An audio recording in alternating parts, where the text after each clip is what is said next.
In this episode, I'm here with Daniel Nyiri, founder and CEO of 4U Fitness. Daniel moved from Hungary to the US in 2011 with just $150 in his pocket. Now he has a seven-figure fitness business with 5 locations that has seen explosive growth in the past few years. Daniel is also a best-selling author and has been featured in places like Gym Owner Monthly, Men's Journal, The Doctors, and more. And today, we're going to talk about how he grew his business so quickly. Growing a small business isn't easy, and to be successful, we know 3 things for sure. You have to work hard, you have to be bold, and you must constantly learn. We're gathering some of the best minds in the business world to share their ideas and strategies with you so you can grow your business easier, be more profitable, and have a lot more fun being a business owner. We're on a mission to connect the world of wellness, and this is the Mind Body Bold Show.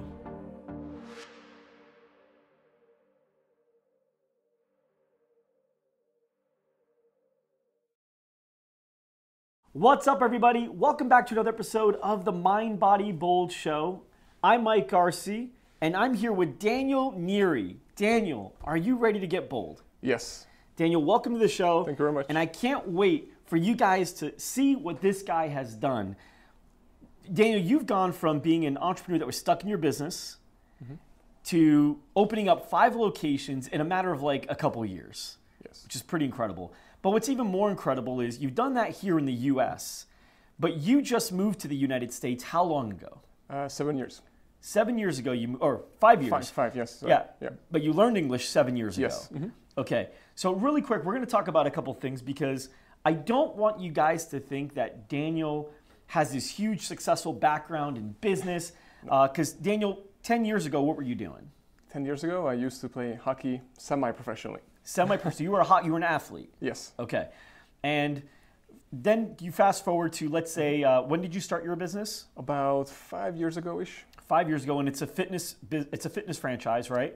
Yes. So talk about really quick what it is, and then we'll dive into your history on it. Okay. So when I first started about 5 years ago, it was basically me as a personal trainer starting a personal training studio, which almost everybody is doing, and then making barely anything, the regular businesses. One person employee or no employee, which right now, today, what I learned, I basically call that not a business, but a prison where you're the prisoner and the warden at the same time. And but long story short, yes, fast forward today, we have now 5 locations. 5 locations. Yep. And you're adding recurring revenue every single month with your model. Yes. On average, how much recurring revenue are you adding to your business? On average, at least to the revenue that we have, so far it's been minimum of 6% and all the way up to sometimes 20%. 20%? Yeah, of each month. Added monthly recurring revenue? Yes. Every single month? Yes. Okay, great. So now let's really quick dive into this because you're now in year, 4 or 5 of your business? 5. You're in year 5. But year 1, 2, and 3, what did those look like? Pretty bad. It was me basically doing everything. No team, no leadership. Just myself doing every single thing, including AC brakes. Let's save some money. Spend 8 hours on fixing it. And even though I make already more than whatever I would have paid, to fix the AC. So basically just telling myself that I'm so busy, I don't have free time, I must do everything because I'm the best. That was my first 3 years, which was obviously bad. Wow. Yeah. Okay, so now we're in let's talk about the last 2 years. Well, just in this last year. In this last year, you have done such a great job of marketing the business and marketing yourself that you've not only written a book on the fitness business, right? And what's it called again? Secrets of a 7-Figure Gym. Secrets of a 7-Figure Gym, FitBiz, right? FitBiz, yes. And you can get on Amazon and all that stuff, right? Anywhere, even Audible. And it was a best-selling book immediately. Yes. Right? Again, you just learned English, right? But on top of that, you have also started working with NASA to see if you can come up with a plan to help them colonize Mars. Is that right? Yeah, so because it's kind of a funny story too. So how I actually did that is I literally it's a government company, right? So all their information is basically public. So I went online and I looked up their email addresses, and basically I sent out a couple thousand emails a day, not kidding, saying, try to tell a NASA scientist or whoever I was reaching. I tried to reach anybody and tell them that you're stupid the way you're doing business. I mean, not business, but what you're doing. I didn't say stupid, of course, just to clarify. But basically, that's what it comes down to when I explained to them that what I would like to do. And then finally, someone got back to me and said, listen, if you do this and this and that with research, basically gave me the details, then we would actually consider your program in the space. So long story short, that's how it actually worked out. And it was about 3 months of emailing NASA basically every single day. So persistence. Yes. You didn't just send one email. No. Most people in the world would say, why would NASA want to hear from me? And you not only didn't say that, but you emailed them every single day for 3 months until you finally got a break. Yes. That's pretty amazing. Okay, so not only have you, in the last year, written a best-selling book on the fitness business, you've not only opened up your 5th location, you've not only started working with NASA to help them colonize Mars, but you've also gotten on Netflix in a very popular documentary. What's it called? Generation Iron 2. Generation Iron 2. When do you sleep? It's actually only 6 hours, but I think you're on the same schedule too. Yeah. Well, so here's a couple. What we want to talk about today is how Daniel gets so much done in such a short period of time frame with what some people would call handicaps, right? Not knowing the language as much as others, not coming in with a network and all that stuff. Just how he's been able to do that. And then also what changes he's made in his business in order to be able to achieve this success.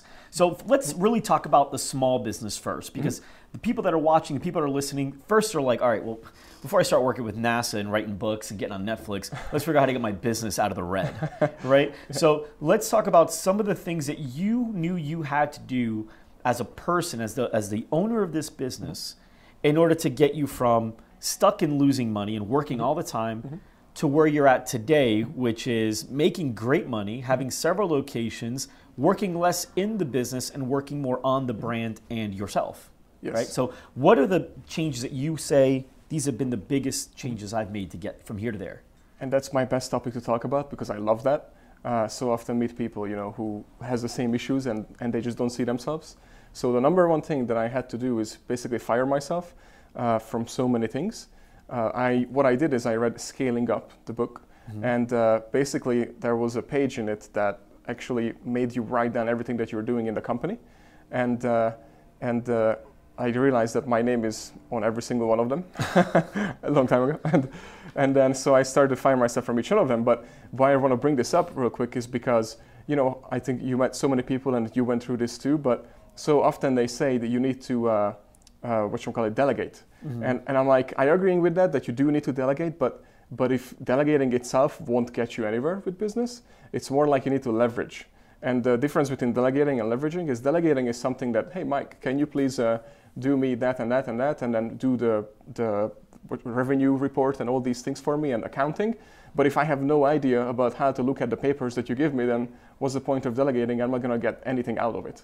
So the accountant could be stealing money, or the accountant give me bad news and I don't even know what to do with it because I just don't know what it is. So instead of that, I focused on leveraging. So I know general information on it and have, for example, the book Profit First, which is an amazing book. But so many other books, just read it and then have my general knowledge and then leverage and then hold the people accountable who actually helping me doing that work.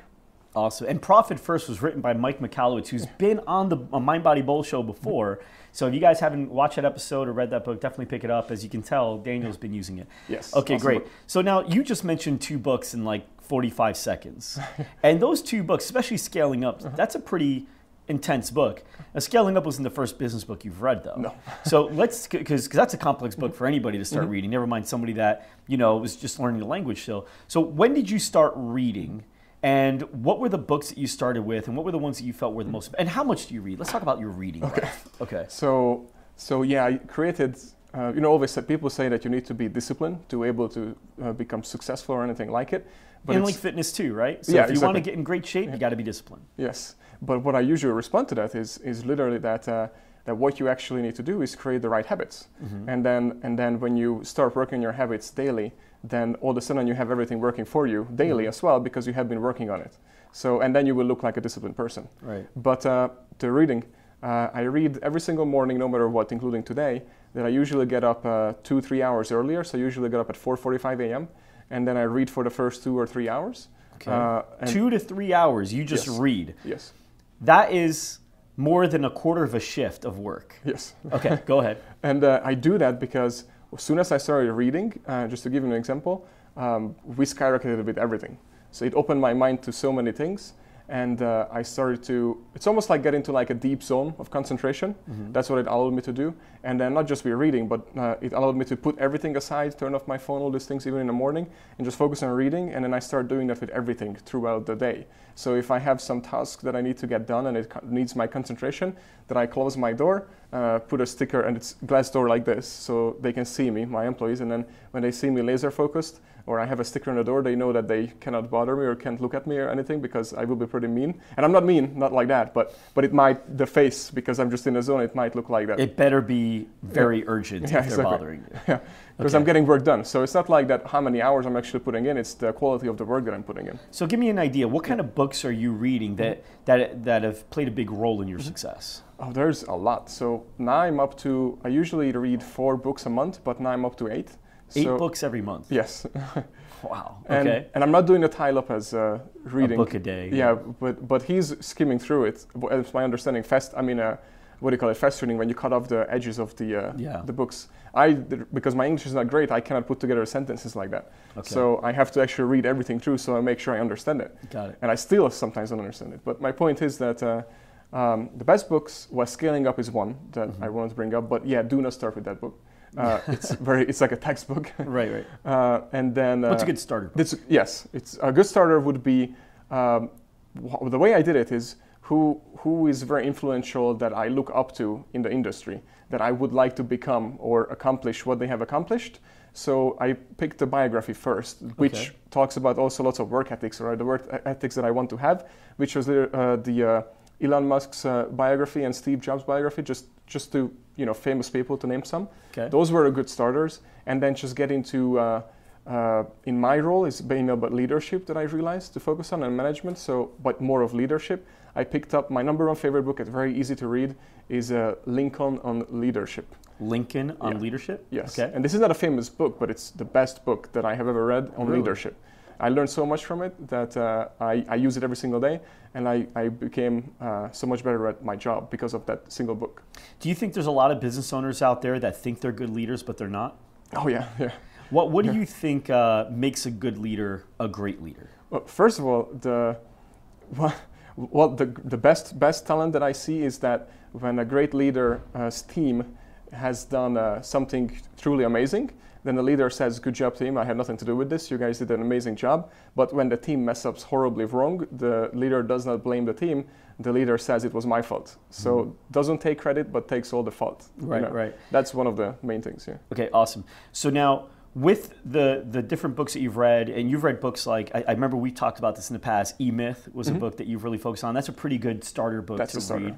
Yep. But reading all these books, is that where your education ends, or do you do more to learn how to be a better business owner? I do more, but before we do that, the number 1 book that I also recommend before actually E-Myth is, I think the ultimate first book is Key Persons of Influence. Key Persons of Influence. I don't know if you have read it, but that book is walking you through from day 1 of who you are, who you want to become, and start a business. And it walks you through every single process, what you need to do from pitch to have your own pitch, because you're always pitching and you always get what you pitch for. So if you don't have one, nobody gonna recognize you. And from marketing to leadership to anything, you name it, that book is in it, and teach you how to become a key person of influence like you are already. Right. Yeah. I remember you gave me a book to read on the way home from Florida when I went and met with you as a CEO book. Oh, yes. Habits of a CEO or something like that. Yeah, something like 5 habits of a CEO. 5 habits of a CEO, which was easy. I read that on the way home. Yeah. I finished it on the plane. So that was a great book. Okay, so, but does the education end on the books? And the reason I'm harping on this, guys, because what we want to accomplish in this episode is not only showing you that it's, hey, being a business owner, it's more than just working hard, right? We know we have to work hard as business owners, but it's also learning what it really means to be a refined business owner, and actually how simple it is to learn these things with all the resources out there. And someone like Daniel with no experience in the business world, no experience in the country, and a language barrier, you've been able to take these tools that we all have access to be able to get to a really great place in business and in life. So that's what I want to accomplish here. So Does the education stop at books, or do you have more ways that you learn things? So no, it does not stop at books, but it's the most important one for me. Okay. And then podcasts and shows. Like this one? Like this one, exactly. Yep. And all of your shows, basically. Yep. I watch every episode. Yep. And I have to catch up on some. Yep. But first of all, you interview amazing people. Mm-hmm. And then because you interview me, and most of them actually wrote books also, bestseller books too. Right. So I buy their books and I read it. And then I get into masterminds. I'm not in a mastermind right now. But I'm planning to join to some of the masterminds from some of the people that you have on your show. Yeah. Because the mastermind is to surround myself with people who want to be like you, for example, is boosting not just my abilities, right, but all my team's ability, just because having access to you. Well, and you hear Jim Rohn, I believe, said you're the average of the 5 people you hang out with the most. And so when you look at the 5 people you spend the most time with, do you want to be that average, or do you feel like maybe we can level up a little bit and find some people we could spend a lot of time with and learn from? People that will push us to be better. And also, just people that make it look possible. When you're part of masterminds, they're doing such great things. You know you can do it because you see regular people doing it too. Right? Okay, awesome. So now let's talk about the biggest changes you've made in your business. So now that you've learned all this stuff, okay, we're going to help people here push the fast forward button. Okay? So you were stuck in your business, you weren't making money, you were working all the time.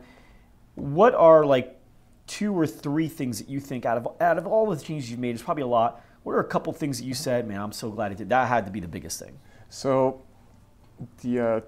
so people connect to this and they don't say, oh, he already made it, or they already have employees and successful and I'm just starting out myself. Right. Just to give you an example, as of January this year, 2017, we had 1 employee. Well, and 2 contractors basically, so it was like a 4-man shop, including myself or less. And now, today, as of today, we have 22. 11 months later. Yes. Okay. And we had 2 locations, and at that time, I was still working at some of the locations as a trainer in January. So I fired myself in January completely, by the way, but all the way to this year January, and we had 2 locations only, and now we have 5. And wow. The only reason we only have 5 is because the hurricane came through, so we had 2 months completely washed in our state. So business was done for wow. 2 months. Now, for people that are listening and watching this say, man, that sounds like a lot of money in salary.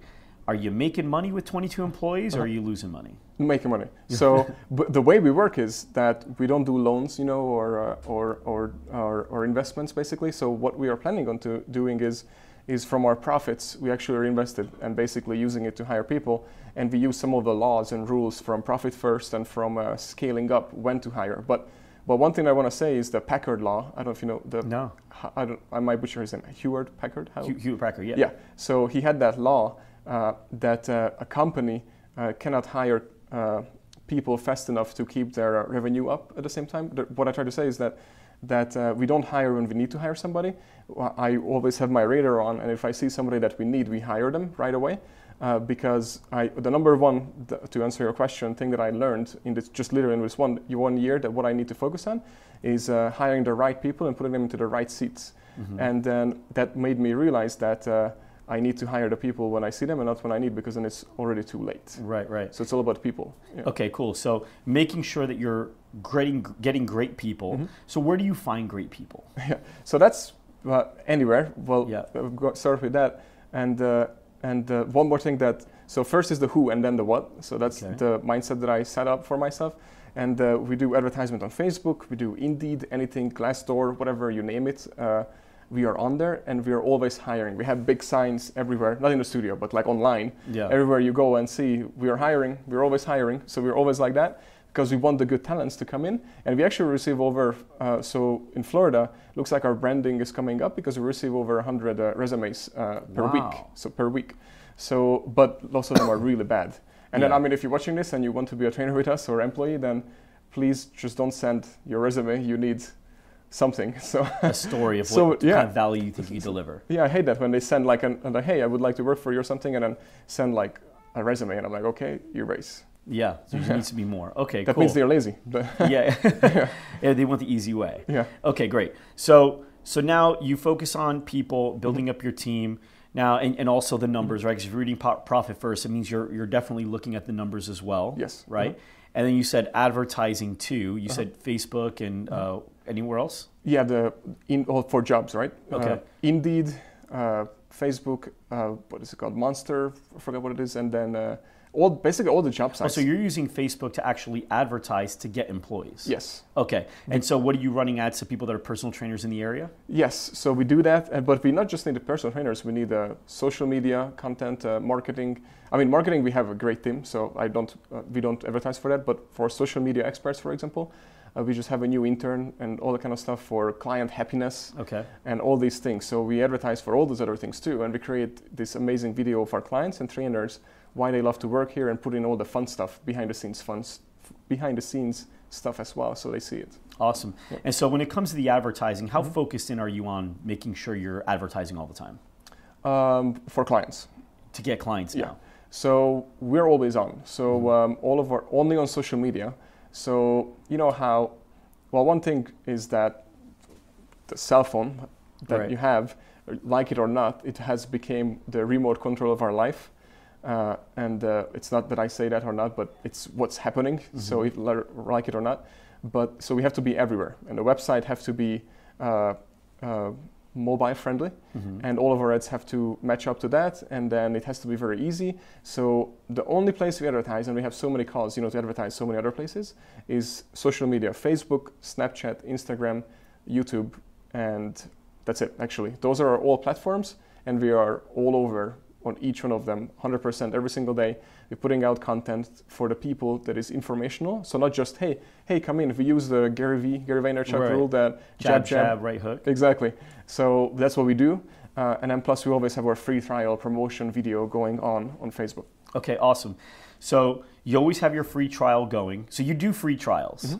A lot of companies don't like to do free trials because they think it devalues their service. What are your thoughts on that? Well, here's the thing. So you know how many people told me that? It's crazy. Anybody that I talk to, they say that. And I'm like, no, it's not. I mean, you're just gonna, and here's the thing. Our clients, who should become our clients, once they do our trial, so often, even if it's a referral, they come in and they're like, hey, I would like to sign up, here's my credit card.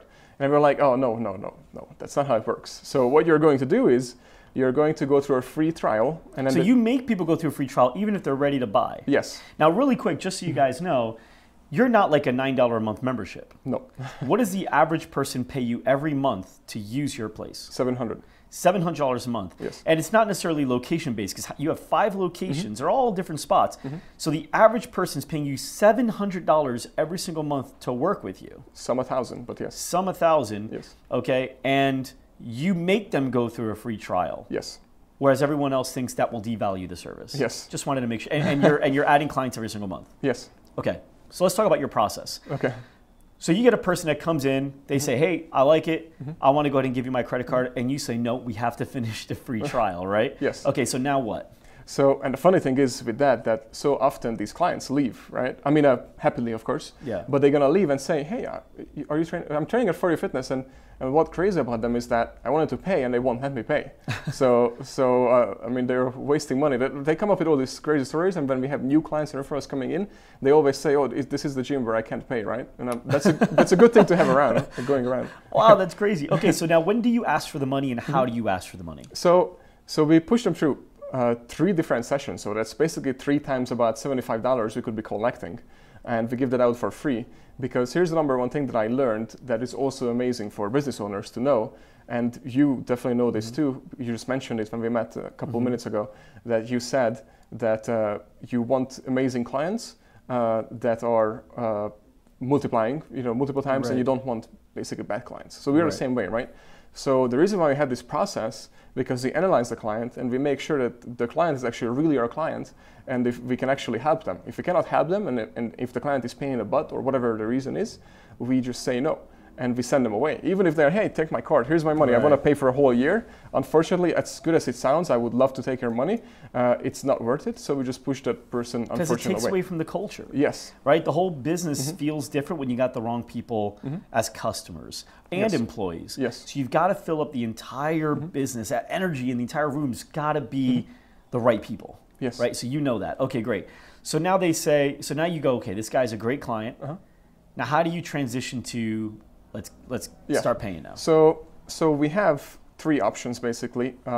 well, 4, we use the, what do you call it, popcorn effect? The decoy effect. The decoy effect, yeah. Okay. So, and we did lots of research on that, by the way. So we didn't just do like with the pricing, we did it with the colors too. Okay. So we analyzed who is our clientele, what's their favorite color. Like we have hundreds and hundreds of clients, right? So we asked these questionnaires from them, and from the feedback, we created their favorite color, color-coded our pricing sheet, and we... So you will change the pricing sheet color based on what you learned earlier, what their favorite color is. Yes.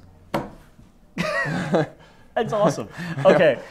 So you just asked them their favorite color, what, in like the assessment? No. So, no, we asked our current clients that we have. So let's say if we have 5 clients. Okay, got it. So you've asked as a general whole what everyone's favorite color was. But that's a good idea, by the way. I thought you'd change it per person. I thought, like, okay, great. All right, so go ahead. 3 different options or 4 different options. So 3 plus there is a 4th one. But the 4th one, you only bring out the big gun, basically, if we really see it fit. Oh, so they only see 3 in the beginning. Yeah. So what do the 3 look like? Let's see how much time, because the decoy effect is very powerful. I've gotten actually quite a few different businesses to use it, and no one is unsuccessful with it. But everyone that doesn't understand business or how buyers actually buy, they can't even think about using it because they think it's too weird or they think it's dumb. But it's genius, and they get... It works on them as consumers every day. Yes. Okay, so now let's talk about you. How do you use the decoy effect? I'm looking at the pricing. What does that look like? So basically there's 3 big numbers that shows our 3 main pricing, and there's a 4th one that we bring out later on the bottom. It sees, but it's small. Now, do you bring it out regardless, or is it as a just in case one of the 3 didn't That's work? basically comes in as a decoy effect. So that's your decoy. Yeah. Okay, cool. So go ahead. But the way we actually do it is all about the clients, which is true, because here's the thing, we have 2 different options, and the first option is basically our you buy it and it never expires. You can buy sessions like any other fitness studio. You can buy sessions or whatever. And then the second option we call, and all of them has a different name that reflects to their type. So for example, go-getter means that they are gonna go get this done and they want to get this done, right? And then we have Busy Bee, and that means that, and by the way, why we have these fruity names or these funny names is because we only target for females. So so before you say that, I don't know if I want to work out at the gym then. Anyways. So you have go-getter as an option. Yes. Busy Bee. Yeah, and then long term, which we're actually changing the name to our 12-week program, which will come out as one of our newest book that Nina is writing. And that will be an interactive book for our clients for 12 weeks. That each day, it's not the journal. It's very complicated, but it's very easy at the same time. It's just complicated for me right now to explain because we're on a roll. But anyways, so we have that, and then so this is a 12-week program. Yes. What's the Busy Bee? How many weeks? It's subscription, so it's auto pay. Okay, so it's auto pay month to month. Yeah, it draws out from their account. Yeah. Okay, and then the go-getter? It's basically session by session, but they have to buy 12 at least. They have to buy at least 12. Yes. Okay, got it. Perfect. And then the bottom, right under the Busy Bees, there's a Busy Bee option too when they come 3 times a week. So if they come 3 times a week, they basically pay $800 a month. And the way we do it is first, we talk 20%, they talk 80%. So we ask the right questions, we find out as much as we can, and then once we have that, we know exactly what they need. So what are like 2 or 3 questions you know you're going to ask no matter what, because they work really well? Well, it's the number 1 question that they ask is why you are here. And when I mean why, I'm talking about, sometimes I ask, and I'm more than happy to give you an example, but sometimes I ask the why like 8 times, and then they are like, never say. So give me an example. Let's do it with us, right? So I can tell you exactly the best one because that might make you cry. Okay. So I had one client who came in and she said, I just want to lose like 10 pounds. And everybody says that. And I'm like, okay, why would you like to lose 10 pounds? And then she goes, well, because I feel tired all the time. I'm like, okay, so why would you want to be, all energetic and all these things, but obviously not how I said it. And then she goes, well, so I can come home and have time with my kids and I can play with them. And I'm like, oh, okay, so why would you like to do that? Well, because I just want to show them that I love them. And I was like, okay, so why is it so important for you that your kids actually know that they love you? And then she started crying, and then she goes, well, because my mom never showed it to me that she loves me. And so it's important to me to show it to my kids. And then she was literally tearing up, and then she's been our clients for 5 years now. Wow. So because we cut the emotions. So when we connect the emotion with sales, but in a good way, not manipulating or anything. Well, because here's the thing, guys. Most people move away from pain rather than going towards pleasure. But when the average salesperson sells, and the average salesperson is not educated in sales. They just kind of learned how to sell from things that happened and maybe some sales trainer that taught them and they didn't really know, right? But most people would rather do something to move away from pain then go towards pleasure. But we're always selling the benefits. Oh, we do this and we focus on results and we have a great culture and we have classes for this. And that's really great, but unfortunately that's not how people buy, right? And to me, you know, I've seen some really great salespeople, but the best salesperson, and you probably don't even realize it's a sales show. If you ever watch the show The Profit, Marcus Lemonis is an incredible salesperson. And you know, a lot of people think that show is a business development show, but really he only starts developing the business in the last like 5 minutes of the show. That first like 40, 50 minutes of the show, he's actually selling them on a good partnership, right? A piece of equity that's worth his time. But every episode, every single one, he comes in real nice, right? And then he somehow makes them cry, but by asking good questions, they cry. Everyone cries in every episode. And then he brings them up, and then he shows them a solution, right? So in sales, there's three different, there's called the child, the adult, and the parent. You have to get everyone to the child mode, which is where they're showing their vulnerability. That's right. Stuff they're really upset about. Then adult mode, where you can actually start problem solving, and parent mode, where now they can make decision.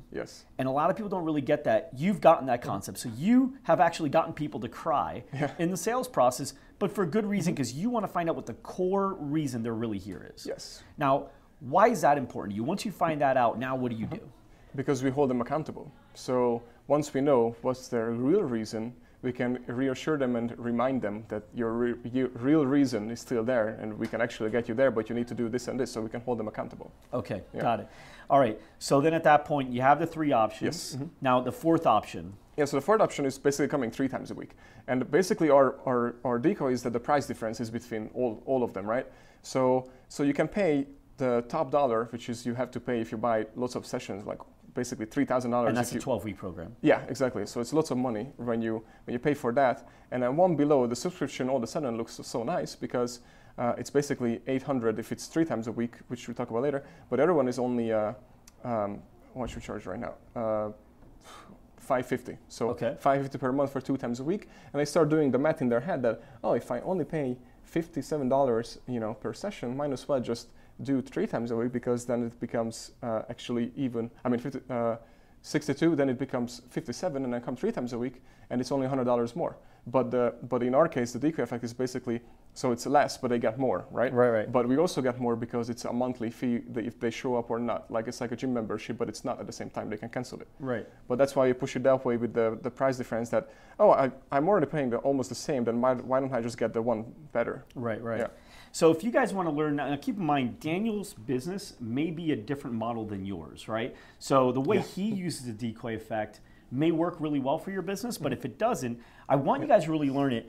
If you go to YouTube and type in decoy effect, you'll actually see, it's like a 2-minute video, and Brain Games has a great clip on it. I definitely recommend you watch it because it is a superpower in sales. And you could also Google decoy effect, and you'll get some really good articles on it too. Okay, cool. So you use a decoy effect. So you have your pricing, your presentation, all that's nailed down. You have great people. You're constantly focused on learning, and you know your numbers. What it sounds like is you focus on being a well-rounded business owner as opposed to a really great personal trainer. Because yet I've heard you talk about being a great personal trainer. Yeah, you have not even mentioned that. Everything you've talked about is being a great business owner, and I think that's because you realize that once you start a business, you're no longer a fitness pro. You are now an entrepreneur, a business owner that happens to provide the service of fitness. Exactly, and yes, that's the number one thing. When somebody opens a business as a gym owner or personal trainer, they no longer a personal trainer. So if they are, they're gonna get nowhere, and they're gonna burn out, and they end up basically going out of business eventually, or just close it down. Right. And that's why, in my case, yes, I do not do anything with fitness anymore. However, I do at the same time because and I forgot to bring it with me, but we have add up the numbers: how many inches, how many body fat percentage, how much pounds, and how much everything we lose per month, per year, per client, and all this all together with all the studios to make a difference. And we also educate our clients. And this way that I focus strictly on my trainers, our amazing employees. This way they can actually change the world even more and more and create this, what do you call it, rupturing effect? Or like when it's going around and we're just creating bigger and bigger and bigger pieces to help people get fit. That's awesome.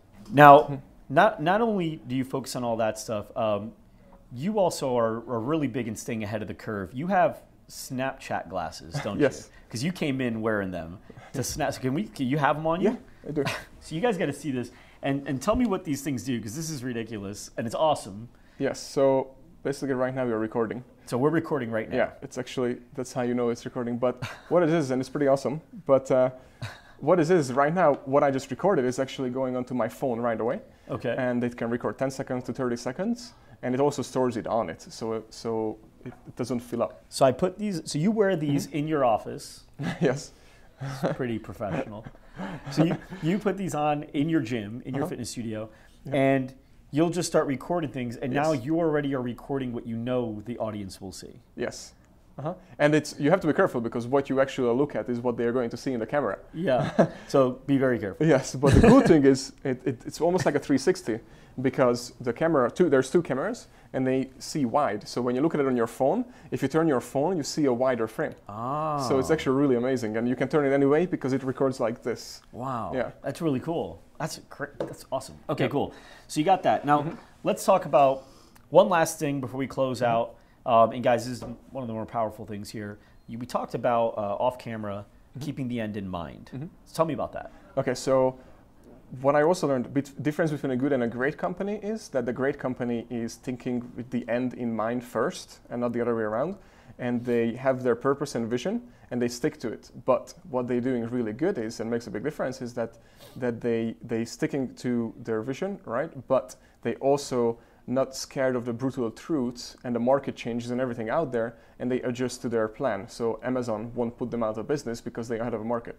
So my thinking is, and so many people I saw make these mistakes from the books that I read, that they start hemorrhaging money on expansions, on employees and all these crazy things, and just opening up, let's say, studios, instead of already thinking like they have 100 studios. So in my case, when I opened my first studio, I hemorrhaged money, and I was like, oh yeah, we need the best of that, and we need that. Money is not an issue because we're gonna make so much money. But that was with one studio. And then now that I'm thinking of, okay, what's if we're gonna have 100 studios, it's a way different story. Right. So for example, with our watering station, so for our equipment, we have to water down the suit that you wear to exercise, that you actually tried. Right. And when you tried it, we used like a watering pump, like a spray that you use for watering flowers, for example, and like a very cool looking glass wet stand. But the problem is you have to go fill up the water, wait at the sink, you have to warm it up, all that stuff, then walk back, and then have to pump it all the time, right. Water up, and then empty out the bucket. So that adds up lots of times. Now, with our new watering station, and I'm averaging this out with 100 studios, but with lots of people, it could be up to 10 minutes of saving time. But it's an average of 3 minutes that we are saving. And you might say that, oh, 3 minutes is not a big deal. However, 3 minutes times 800, because that's the amount per studio we have in watering in a month. So 800 times 3 is actually add up to about 40 plus hours of training time. So that means, sessions. Because we don't have I count 40 minutes for sessions. Right. So that adds up to, in 1 year, $41,000. And then that's with one studio. With 10 studio in 1 year, that adds up to $411,000. And then with 100 studio, which is our goal in 5 years, that would cost us $4.1 million. Yes, it's going to be a crazy amount of chunk of money that we would have to pay out of. Wow. Yeah. Wow. So you look at business the way business should be looked at, as Yes. opposed to what it looks like today. Yes. Awesome. So I have to show, because this is a great book, and pretty much everyone on the team has gotten this book from you. You sent it as a gift, and we read through it. But it's called Fit Biz: Secrets of a Seven-Figure Gym. So this is the book that you read. What was your purpose for writing this book? It was, honestly, to hold myself accountable. So I wanted to put things on paper, and then I wanted to do research.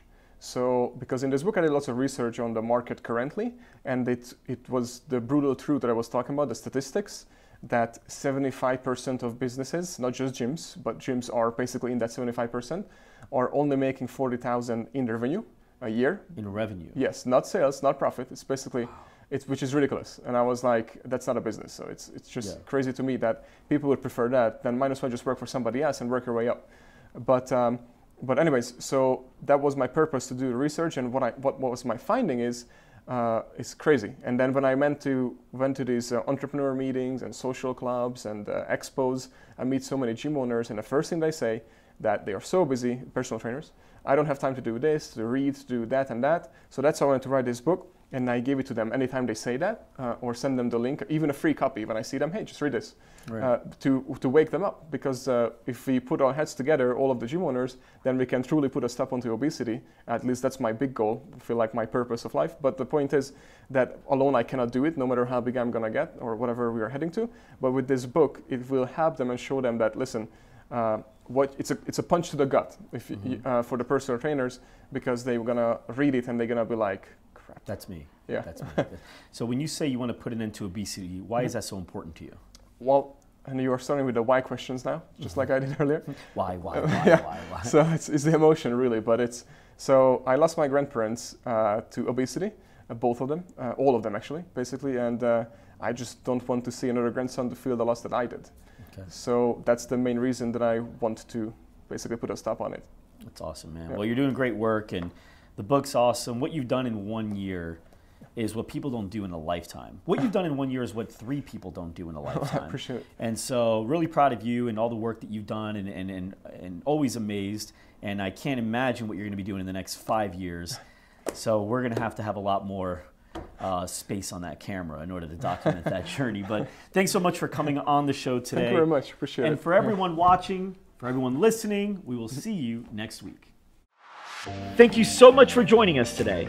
If you like this episode, then subscribe to our podcast on iTunes, Google Play, or Stitcher, and to our YouTube channel to never miss an episode. You can get all the links by going to boldshow.com. Thanks, and see you next time.